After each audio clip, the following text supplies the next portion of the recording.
Halo guys, kabar kalian gimana hari ini? Semoga dalam kondisi baik-baik saja ya. Kali ini admin akan melanjutkan pembahasan Battle Through the Heavens versi komiknya. Kalau kalian suka silahkan disimak saja, tapi kalau kurang suka dengan versi komik ini silahkan skip aja. Jika kalian lupa dengan episode sebelumnya bisa cek di kolom playlist ya. Baiklah, tanpa berlama-lama lagi di opening, inilah spoiler alur cerita kelanjutannya.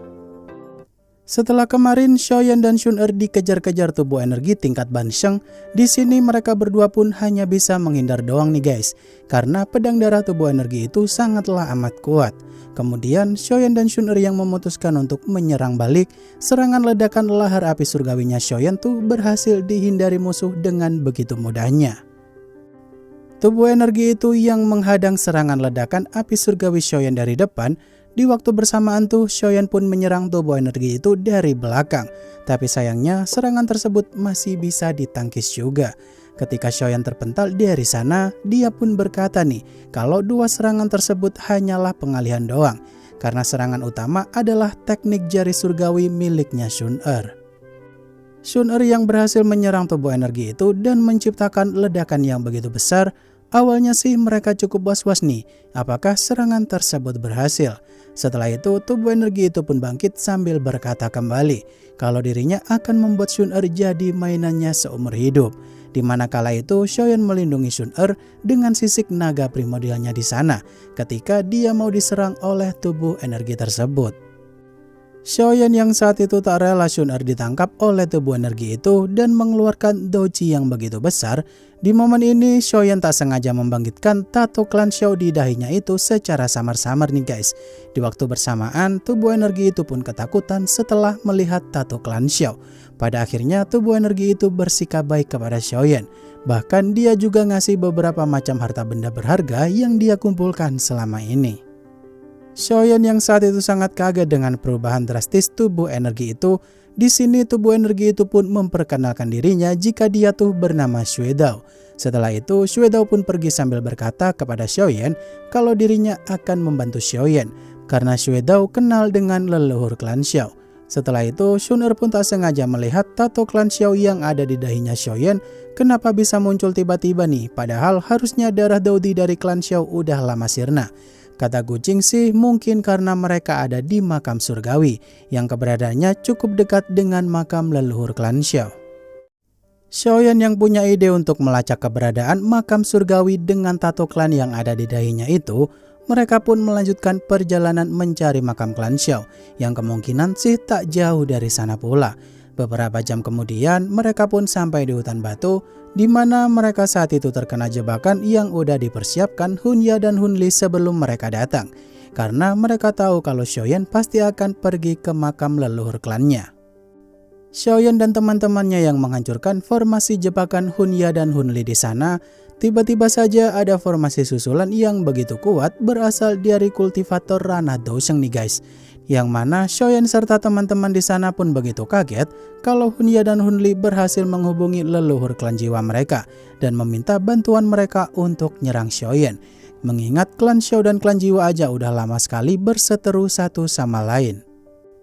Leluhur klan jiwa yang saat itu menyerang Xiaoyan dengan serangan setingkat Dosheng, hal itu pun membuat Xiaoyan tak ada pilihan lain, di mana dirinya harus menggunakan teknik setingkat Dosheng pula.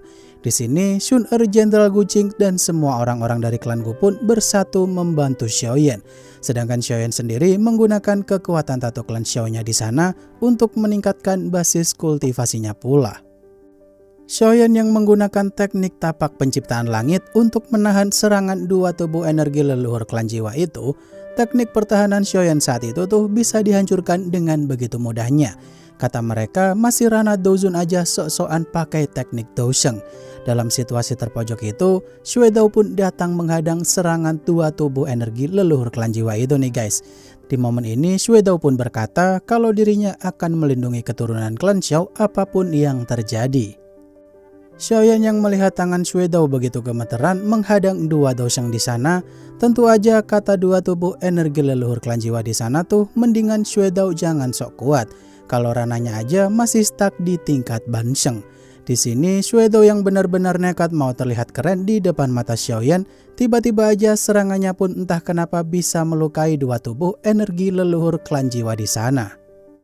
Xiaoyan yang merasa ada yang aneh dengan ucapan Shue-Do yang mau melindungi keturunan klan Xiao, padahal kalau dari sejarahnya klan Xiao tuh nggak punya riwayat hubungan baik apapun dengan klan atau keluarga bermarga Shui. Di sini pedang darah Shue-Do yang bisa melukai tubuh energi leluhur klan jiwa itu tentu bikin teman-teman Xiaoyan begitu tercengang. Sedangkan Shue-Do sendiri malah kebingungan juga karena dengan kekuatannya sekarang harusnya tidak bisa melukai musuh.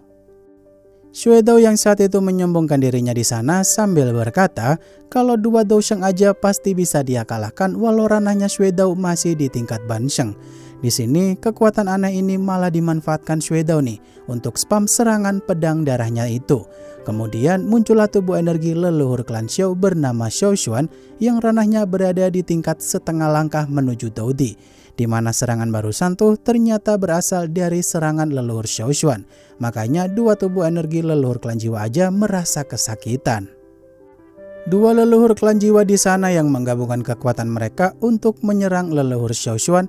Di momen ini sih leluhur Xiaoshuan pun menggunakan teknik ganda yin dan yang sambil berkata, sepertinya mereka harus diberi pelajaran lagi seperti semasa hidup mereka dulu. Setelah itu mulai ketahuan nih guys, kalau Shue-Do ternyata ngefans berat kepada leluhur Xiaoshuan. Makanya dia bela-belain mau melindungi Xiaoyan kemarin. Setelah leluhur klan jiwa terhisap masuk ke dalam teknik leluhur Xiaoshuan, di momen ini Xiaoyan dan teman-teman di sana pun ikut terhisap masuk pula. Tapi bukan terkena serangan, melainkan diajak pergi leluhur Xiaoshuan ke tempat lain. Di sini Shun-Er pun terlihat begitu ketakutan dengan tempat gelap macam apakah di sana. Dan ketika Xiaoyan terlihat begitu kaget melihat pintu masuk makam leluhur klan Xiao, sayangnya adegan tersebut adalah ending dari chapter kali ini. Waduh, kira-kira Xiaoyan dapat warisan apa tuh dari leluhur Xiaoshuan? Apakah nanti Xiaoyan keluar-keluar dari makam surgawi bisa pamer tato klannya itu? Ya, untuk kelanjutannya sabar ya, admin usahakan upload secepatnya kok. Dengan jadwal 2 kali upload untuk konten spoiler komik BTTH ini. Jangan lupa kasih like-nya kalau kalian suka dengan konten ini ya. Baiklah, akhir kata terima kasih udah nonton sampai akhir dan sampai jumpa di video selanjutnya ya. Bye-bye.